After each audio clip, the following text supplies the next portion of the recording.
हमें हमारी हीरोइन दिखा जाती है जो सोचती है क्या आखिर ये सब कुछ हो क्या रहा है। और तब वहां पे डॉक्टर खड़ा था और उसकी मेड उसके बेड के पास ही बैठी हुई थी। तो डॉक्टर कहता है ऐसा लगता है इनको एमनीजिया हो गया जिसकी वजह से इनकी सारी आदत वो चली गई है। तो मेड कहती है मुझे माफ कर दे मेरी रूडनेस के लिए, लेकिन ये सब कुछ मेरी वजह से हुआ है। तो हमारी हीरोइन फिर से लेट जाती है। वो सोचती है मुझे तो खुद नहीं पता कि सबका जवाब क्या है, क्योंकि डॉक्टर ने जो कुछ मुझसे पूछा था मुझे कोई बात याद नहीं है। और ये सब कुछ तब शुरू हुआ जब मैंने कैरेज में उस मेड से ये सवाल पूछा आखिर तुम हो कौन। तो मेड वो तो बहुत ही ज्यादा घबरा गई थी। वो कहती है क्या आपको मैं याद नहीं हूँ, आपको सच में मैं याद नहीं हूँ। और जब वो घर आई थी ना तो डॉक्टर ने उससे पूछा था आपको क्या कुछ याद है, आपको अपना नाम याद है, अपनी बर्थडे और पूरे एम्पायर में सब कुछ क्या चल रहा है। वो कहती है क्या मुझे कुछ भी याद नहीं है। तो तब डॉक्टर ने ये बात मान ली थी कि असल में मुझे अमनीसिया हुआ है जिसकी वजह से मैं सब कुछ भूल चुकी हूँ। तो वो सोचती है सारे रीइंकार्नेशन स्टोरीज में हर किसी को जिस बॉडी में आते हैं ना उसकी मेमोरी 4 होती है, लेकिन मुझे लगता है मेरे केस में ऐसा नहीं है। अनफॉर्चुनेटली मुझे तो कुछ भी याद नहीं है। और तब वो मेड तो वहां पे रोई जा रही थी। वो कहती है आर्यन सामा। तो वो मेड कहती है मुझे माफ कर दे, मैंने एक मोमेंट के लिए आपसे नजर चुराई और आपके साथ ये सब कुछ हो गया। तो हमान कहती है नहीं नहीं प्लीज एक मिनट रुको। तो वो कहती है क्या प्लीज। तो हमान कहती है क्या हुआ इसको। वो कहती है आप मेरी जैसी किसी के साथ फॉर्मल लैंग्वेज में बात कर रही हैं, लेकिन प्लीज आप मुझसे ऐसे बात ना करें। तो हमान कहती है अच्छा। तो वो कहती है बाय द वे मेरा नाम नादिया है और मैं आपकी मेड हूँ, आपकी पर्सनल मेड आर्गन सामा। तो हमान कहती है नादिया। वो कहती है जी जी बिल्कुल। तो हमान कहती है ठीक है मैं समझ गई, तो क्या तुम अपने बारे में मुझे कुछ बताओगी। वो कहती है जी जी, और मैं अपने बारे में आपको सब कुछ बताती हूँ, लेकिन मुझे लगता है कि आपकी मेमोरीज को रिस्टोर करने के लिए मुझे आपके सर पे ये हैमर मारना पड़ेगा। तो हमान कहती है नहीं नहीं मैं ये बात मना करती हूँ, मुझे चाहिए ये वाली हैमर वाली मेमोरी। तो तब उसने उसके बारे में सब कुछ बता दिया था। तो तब हमारी उन कहती है असल में मुझे एरिनल के बारे में पता चला कि वो 18 साल की है और काउंट डेयर नाइट की इकलौती बेटी है, और उसके पेरेंट्स वो दोनों वापस अपने स्टेट में चले गए हैं, वो दोनों अब यहाँ पर नहीं है। और एरिनल ने अपना सोशल डेब्यू मारिन के साथ ही किया था, इसी वजह से उन दोनों की बात हुई और वो एक दूसरे को पहचानती हैं। लेकिन आरिनल की बचपन से ही तबीयत बहुत ज्यादा खराब रहती है, उसकी बहुत ज्यादा वीक बॉडी है, और सोशल इवेंट के दिन भी वो बहुत ज्यादा जल्द बीमार हो गई और घर वापस चली गई। इसी वजह से अब तक उसके लिए कोई मैरिज प्रपोजल नहीं आया, हालांकि वो एक बहुत ज्यादा अच्छी फैमिली से है, और शायद इसी वजह से ये सब कुछ हो रहा है। तो हमारी सोचती है मुझे अभी तक ये सारी इन्फॉर्मेशन मिली है, लेकिन नादिया ने मुझे ये भी बताया कि बचपन में आप बहुत ज्यादा क्यूट थी, बिल्कुल एंजेलिक थी, और आप तो बहुत ही ज्यादा प्यारी हैं। तो वो अपने आप को आईने में देखकर सोचती है मुझे लगता है इस बॉडी के बारे में मुझे कुछ ज्यादा पता नहीं चला, लेकिन अच्छा हुआ ना कि सबको लगता है इसकी याद चली गई। वो कहती थैंक यू एरिनल, तुम्हारे एमनीसिया की स्टोरी की वजह से अब कोई भी मुझ पे शक नहीं करेगा। आफ्टर ऑल तुमने मुझ पे फेवर किया था ना अपना सर टकरा कर, और मैं इस बॉडी में आ गई। लेकिन वो सोचती है ठीक है अब मैं सब कुछ हैंडल कर सकती हूँ। तो वहां पे बटलर आता है। वो कहता है एक्सक्यूज मी आर्नल सामा, मुझे लगता है आपके लिए रॉयल फैमिली से एक लेटर आया है। वो कहती है क्या एक लेटर। तो उस लेटर में एक इन्विटेशन था रॉयल बाल के लिए। वो कहती है क्या कहीं ये वही तो नहीं जो मैं सोच रही थी, स्पेशली ये वही इवेंट तो नहीं जिसके बारे में मैंने इतना इंतजार किया था। और तब दूसरी तरफ हमें रॉयल पैलेस का सीन दिखा रहता है जब शाम हो रही थी और वहां पे कोई खाना खा रहा था। वो कहता है क्या आपने सुना एलेक्स भाई के बारे में। तो वहां पर प्रिंस बैठे हुए थे। तो वो कहता है नहीं क्या हुआ। तो वो कहता है अपेरेंटली ऐसा लगता है उन्होंने बाल रूम में किसी लड़की को पर्सनली इन्वाइट किया है। तो दूसरा कहता है अच्छा फिर क्या। तो तब वहां पे सिट्रिन पेन ड्रैगन था, third prince of the empire. तो वो कहता है लेकिन ये ब्रदर एलेक्स है, वो कभी भी किसी को इनवाइट नहीं करते, उन्होंने स्पेशली एक लड़की को इनवाइट किया है, वो जरूर बहुत ज्यादा ब्यूटीफुल होगी।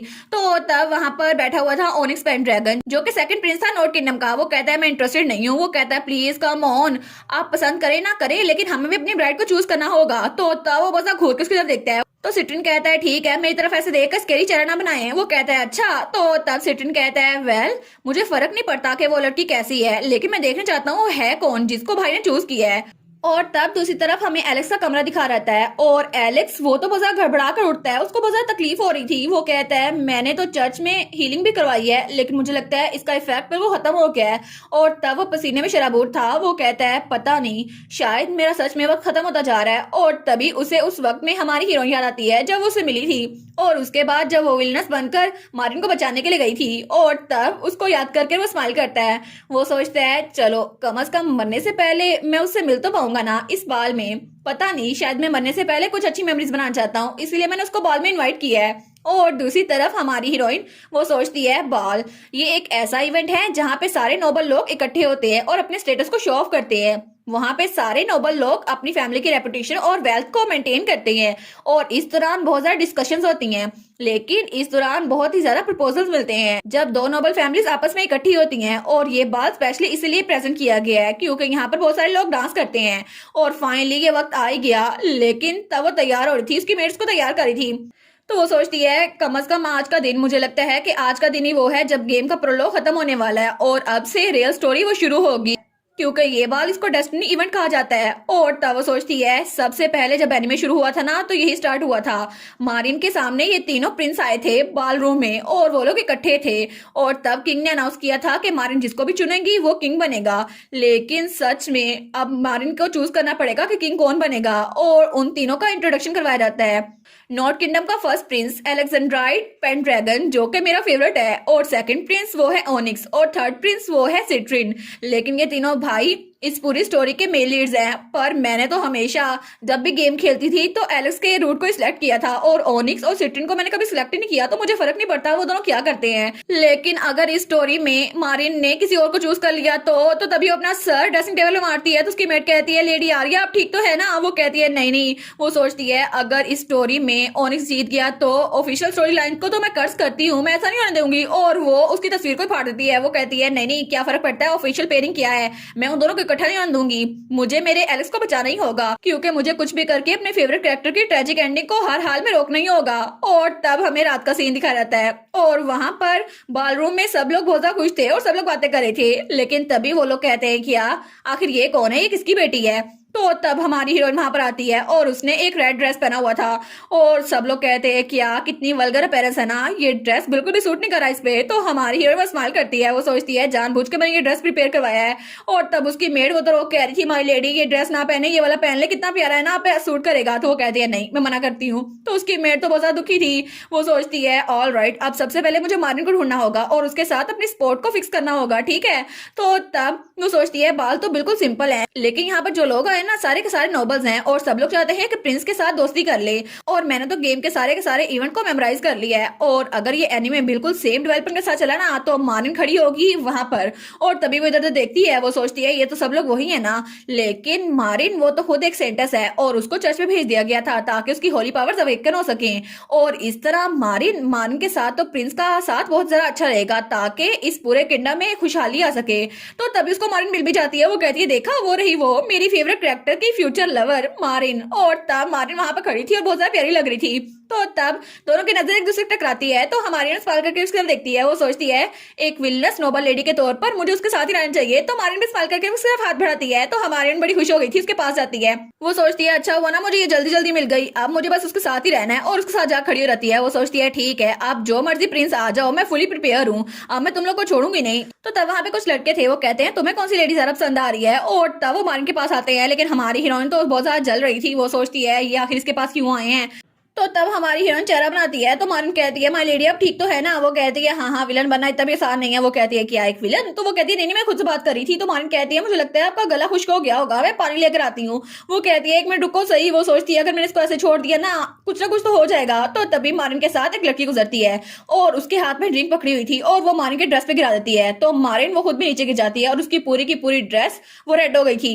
तो हमारी सोचती है कि ये क्या हो गया, एनिमे और गेम में ये सीन तो हुआ नहीं था, आखिर ये अभी क्यों हो रहा है।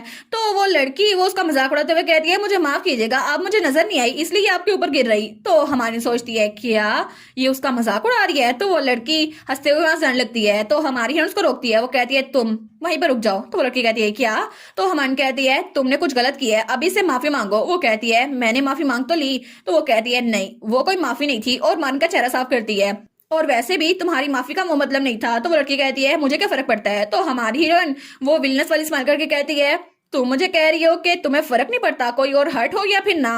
अच्छा अगर यही बात है तो तुम्हें पता भी है ये लेडी है कौन। ऑफ कोर्स तुम्हें पता है ना ये एक डचिस है। तो वो लड़की कहती है क्या डचिस। तो हमान कहती है तुम्हें नहीं पता ना और फिर भी तुम इतनी रूडली एक्ट करी थी, मुझे लगता है तुम्हें ये भी नहीं पता कि फैमिली के असरात क्या होते हैं और स्पेशली तुम्हें माफी मांगनी चाहिए। तो वो लड़की कहती है मुझे माफ कीजिएगा मेरी रूडनेस के लिए और मैं आपसे माफी मांगती हूँ, क्या आप मुझे माफ कर देंगी। तो मारिन कहती है जी। तो वो लड़की कहती है क्या ये काफी था अब ठीक है। तो हमारी एनिमल कहती है हाँ बिल्कुल अब ठीक है लेकिन ये बात हमेशा याद रखना एक दिन इग्नोरेंस बिल्कुल डाउनफॉल बनेगी। और तब सब नोबल्स वो थोड़ा घबरा जाते हैं। तो हमारी कहती है अपने आप को अच्छे से एजुकेट कर लेना, ठीक है। तो तब वो लड़की बहुत ज्यादा डरी हुई थी, तो वो कहती है वो पीछे तुम्हारे। तो हमारी कहती है क्या क्या हुआ। तो हमारी सोचती है पता नहीं इसको क्या हुआ। जब वो पीछे मुड़ के देखती है ना, तो वो कहती है हैं। और वहां पे ओनिक्स खड़ा हुआ था, हमारे एलेक्स का छोटा भाई। तो तब उसके पीछे ही हमारे एलेक्स का तीसरा भाई खड़ा था, सिड्रिन। और उसके पीछे ही हमारा एलेक्स खड़ा हुआ था, हमारी हीरोइन का फेवरेट कैरेक्टर। तो तब वो देखती है वो तीनों सीधा देख रहे थे और उसके बिल्कुल पास खड़े थे। वो सोचती है क्या, नो वे, ऐसा नहीं हो सकता। मैंने तो प्लान किया था कि सारे प्रिंस एक टाइम पे एक ही प्रिंस आएगा, लेकिन मुझे लगता है कि ये रिहर्सल बिल्कुल भी ठीक नहीं रही। पूरी रात मैं उनसे बात करने की रिहर्सल करती रही, लेकिन ये तीनों एक साथ कैसे आ गए। और तीनों उसकी तरफ देख रहे थे। वो सोचती है मैं बिल्कुल भी रेडी नहीं हूँ, मुझे इन तीनों से बात करनी पड़ेगी, लेकिन मैं तीनों से एक साथ बात कैसे कर सकती हूँ। तो तब सारे के सारे लोग पूरे हॉल में उसको देख रहे थे। तो हमारी हीरोइन तो बहुत ज्यादा घबरा गई थी। वो सोचती है गॉड ऑफ स्ट्रेची कहाँ पर है, प्लीज कोई तो मुझे कोई अक्ल दो, मैं इस सूरत हाल में क्या करूं। तो तभी जब वो देखती है तो ओनिक्स हमारी मारन के पास आता है। वो सोचती है कि ओनिक्स के पास क्यों चला गया। तो ओनिक्स कहता है अब ठीक है माय लेडी। तो मारिन कहती है जी मैं ठीक हूँ। और तब उसकी तरफ हाथ बढ़ाने लगती है। तो हमारी सोचती है नहीं नहीं, ओनिक्स का रूट ये वाला फ्लैग नहीं आ सकता। तो वो जल्दी से उसके पास आती है और उसका हाथ पकड़ लेती है। वो कहती है लेडी मारिन बिल्कुल ठीक है और आपको उनके पास जाने की कोई जरूरत नहीं है, आप फिक्र ना करें। तो वो तो बड़ी डरावनी लग रही थी। तो तब वहां पे सिट्रिन कहता है अच्छा ये सब कुछ हो गया, लेकिन बाय द वे तुम दोनों इस आउटफिट में बिल्कुल ऑफुल लग रही हो, तुम लोग चेंज क्यों नहीं कर लेती। तो तब मारिन कहती है मुझे माफ कीजिएगा ये मेजेस्टी।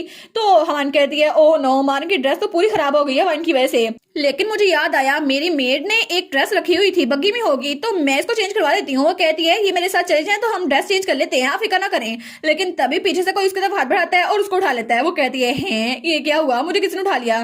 तो पीछे ही एलेक्स था। वो कहता है प्लीज आप भी हमारे साथ ही चले। तो हमान कहती है क्या। तो एलेक्स ने उसे उठाया हुआ था क्योंकि हमारी हीरोइन वो खुद नीचे गिरने वाली थी। तो वो कहती है क्या, वो तो बिल्कुल पत्थर की बन गई थी। वो कहती है ये क्या हुआ। और तभी उसकी आंख खुलती है, लेकिन वो अपनी पुरानी लाइफ वाली बॉडी में थी। वो कहती है क्या ये सब किया है, लेकिन पीछे से उसे किसी के चिल्लाने की आवाज आती है, देखा तुमने सुना इसने किसी को प्रपोज किया। और तब वो बिल्कुल एक बच्ची थी। तो वो लोग कहते हैं तुमने सुना ये किसी लड़की को पसंद करती है, लेकिन आखिर कोई लड़का इसको पसंद क्यों करेगा, इस जैसी अगली लड़की को कोई क्यों पसंद करेगा। तो वो वहां नीचे बैठ जाती है। वो कहती है मुझे पता है कोई भी पूरी दुनिया में मुझे पसंद नहीं करेगा, तो प्लीज ये सब कुछ कहना बंद कर दो। और तब उसकी आंखों में आंसू थे। वो सोचती है प्लीज बस कर दो, इसको बंद कर दो। लेकिन तभी उसकी आंख खुलती है और तब वो बहुत ज्यादा घबरा गई थी। वो सोचती है ये सब कुछ मुझे फिर से याद क्यों आ रहा है, क्या सच में ये ख्वाब था। लेकिन वो सोचती है मुझे यकीन नहीं आता, मुझे उस वक्त का ख्वाब अभी तक आ रहा है। मुझे लगा था मैं सब कुछ भूल गई हूँ, लेकिन फिर भी मेरा फेवरेट कैरेक्टर, मैं उसकी दुनिया में भी आ गई हूँ, फिर भी मुझे सब कुछ क्यों याद आ रहा है। तो तब कोई उसकी तरफ ग्लास बढ़ाता है। वो कहता है क्या आपको पानी चाहिए। तो हमारी कहती है जी थैंक यू, और उस ग्लास को लेकर पीने लगती है। तो उसके साथ ही हमारा एलेक्स बैठा हुआ था।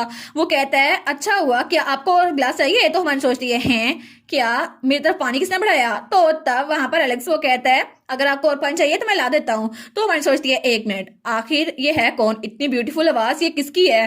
तो जब वहां पर देखती है तो एलेक्स एक और ग्लास पकड़े हुए था।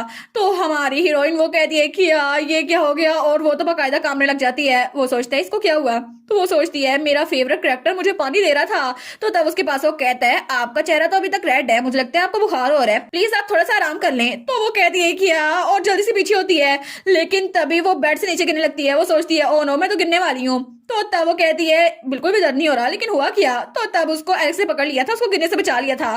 तो हमान कहती है क्या। वो कहता है कहीं आपको दर्द तो नहीं हुआ, चोट तो नहीं लगी, आप ठीक तो है ना माय लेडी। तो हमान कहती है हैं ये इतना ज्यादा करीब मेरे क्या कर रहा है। तो हमारी हीरोइन तो अपने चेहरे को ढक लेती है। वो तो बहुत ही ज्यादा रेड हो गई थी। वो सोचती है ओ नो ऐसा हो नहीं सकता, मेरा फेवरेट कैरेक्टर उसकी हीट और उसके सेंट इतना क्लोज है, मुझे लगता है मेरी नोज ब्लीड हो जाएगी शुरू। लेकिन वो सोचती है अगर ऐसा हुआ ना तो सिचुएशन बहुत ज्यादा बुरी हो जाएगी, मैं अपने फेवरेट कैरेक्टर के सामने नाक से खून बहाऊंगी और पूरे बेड पे हर जगह खून ही खून होगा। लेकिन तब वो कहती है प्लीज क्या मुझे छोड़ सकते हैं। तो उसको गले लगा लेता है। वो कहता है आप नीचे गिरने वाली थी, आप ठीक तो है ना। वो कहती है प्लीज मुझे छोड़ दे। तो वो कहता है नहीं मुझे लगता है आपकी तबीयत बहुत ज्यादा खराब है, अगर मैंने आपको छोड़ा तो फिर से नीचे गिर जाएंगी। तो तब उसको उठा लेता है। वो कहती है क्या। वो सोचती है आखिर ये सब कुछ हुआ कैसे। नहीं नहीं नहीं, इसका मतलब है मेरा फेवरेट कैरेक्टर वो मेरे सामने है और मैं तो उसको करीब से देख रही हूँ, इसकी स्किन तो बिल्कुल फ्लॉलेस है, मैं तो बहुत ज्यादा जेलस हो रही हूँ, ये तो बहुत ही ज्यादा करीब है। तो अमन कहती है आखिर मैं यहाँ पर पहुंची कैसे। वो कहता है पहले आप बाल रूम में बेहोश हो गई थी। वो कहती है क्या पहले। तो तभी उसे याद आता है जब वो बिल्कुल पत्थर की बन गई थी और तब उसकी तबीयत बहुत ज्यादा खराब हो रही थी, क्योंकि असल में जो एरिनल थी उसकी बॉडी बहुत ही ज्यादा वीक थी। तो एलेक्स कहता है जब मैंने आपको देखा तो मैं आपको यहाँ पर ले आया ताकि आप रेस्ट कर सके, लेकिन फिर आप उठ गई। वो कहती है क्या आप मुझे यहाँ पर लेके आए, लेकिन वो सोचती है 1 मिनट, ये तो मुझे याद आ गया। और तब उसे आता है जब पहले उसने वाइन भी पी ली थी और तब उसने कहा था वाह कितनी लवली फ्रेग्रेंस है ना। वो सोचती है ओ नो मैंने ये सब कुछ किया था, मेरे सीन्स तो बहुत ज्यादा हैवी हैं, मैंने ये सब कुछ क्या किया। वो कहती है I am sorry I am sorry. तो एलिस उसके चेहरे की तरफ हाथ बढ़ाता है और उसके सर पे हाथ रखता है और उसको वहां पे लेटा देता है। वो कहता है आपको अपने आप को पुश नहीं करना चाहिए, आपकी तबीयत ठीक नहीं है और वैसे भी आप तो बहुत ज्यादा पेन में लग रही हैं, जब आप अनकॉन्शियस थी तभी बहुत ज्यादा डरी हुई लग रही थी, मुझे आपके बारे में बहुत ज्यादा फिक्र हो रही है। तो हमारी हीरोइन सोचती है ये मेरे जरा करीब क्यों है, मुझे लगता है एक डिजास्टर अनफोल्ड होने वाला है, अगर मेरी नोज ब्लीड हो गई ना तो मामला बहुत ज्यादा गड़बड़ हो जाएगा। तो तब वो कहता है प्लीज यहाँ पर रेस्ट करें, आप फिक्र ना करें, मैं अपने फैमिली डॉक्टर को बुला के लाता हूँ, वो आपकी देखभाल कर लेगा। तो हमारी हीरोइन अपनी नाक ढप लेती है। वो सोचती है नहीं नहीं नहीं मैं इसको बर्दाश्त नहीं कर सकती, अगर ऐसा कुछ हो गया तो तभी दरवाजा खुलता है और वहां से कोई आता है और वो था थर्ड प्रिंस सिट्रिन, जो कि हमारे एलिस का दूसरा भाई था और तब वो उनकी तरफ बढ़ रहा था। तो हमारी एलिस को देखती है, वो सोचती है क्या ये यहाँ पर आ गया, लेकिन तब उसके सामने तो एलेक्स था लेकिन वो उसी को देखी जा रही थी। वो सोचती है मेरा सेवियर सिट्रिन यहाँ पर आ गया। तो सिट्रिन बहुत ज्यादा डिस्गस्टिंग नजर से उसकी तरफ देखता है। वो कहता है क्या मेरी तरफ घूरी क्यों जा रही हो। तो वो सोचता है मैं थर्ड प्रिंस सिट्रिन पेंड्रैगन, मैंने कभी भी ऐसी लड़की नहीं देखी जिसने इतना वाहियात ड्रेस पहना हो, इसका कलर भी बिल्कुल अच्छा नहीं है। और हमारी हीरोइन तो उसको घूरी जा रही थी ताकि वो अपनी नोज ब्लीड को रोक सके। तो हमारी हीरोइन सोचती है मैं किसी ऐसी चीज को देख रही हूँ जिसमें मैं बिल्कुल भी इंटरेस्टेड नहीं हूँ और ऐसा लगता है मेरी आईज बिल्कुल इमोशनलेस है और बिल्कुल भी नहीं मैं इसको ऐसे देख रही हूँ। तो वो कहता है ओए तुम आखिर तुम मुझे ऐसे क्यों देख रही हो। तो हमारी कहती है फिक्र ना करो मैं बस अपने माइंड को फोकस कर रही हूँ। वो सोचता है क्या ये अपने माइंड को फोकस कर रही है। वो तो बहुत ही ज्यादा शौक हो गया था। वो कहता है इस पूरी दुनिया में कोई ऐसी लड़की भी है जो मेरे चेहरे को देखे और अपने माइंड को फोकस कर सके, लेकिन मेरा चेहरा ये तो नेशनल ट्रायर है ना और ये चेहरा तो 1000 सालों में एक बार आता है और सारी लड़कियां मेरी दीवानी हैं, लेकिन ये लड़की ये मुझे देख के पागल नहीं हो रही, अपने माइंड को फोकस कर रही है, ऐसा कैसे हो सकता है। और इसी के साथ ये वाला पार्ट यहीं पर ख़त्म। तो आप लोग बताइएगा आप लोग को ये पार्ट कैसा लगा और वीडियो को लाइक और चैनल को सब्सक्राइब लाजमी कीजिएगा। बाकी वीडियोस का लिंक भी स्क्रीन पर नज़र आ रहा होगा तो काइंडली उनको भी चेकआउट कर ले। और thank you so much for watching my videos. Stay safe, bye bye.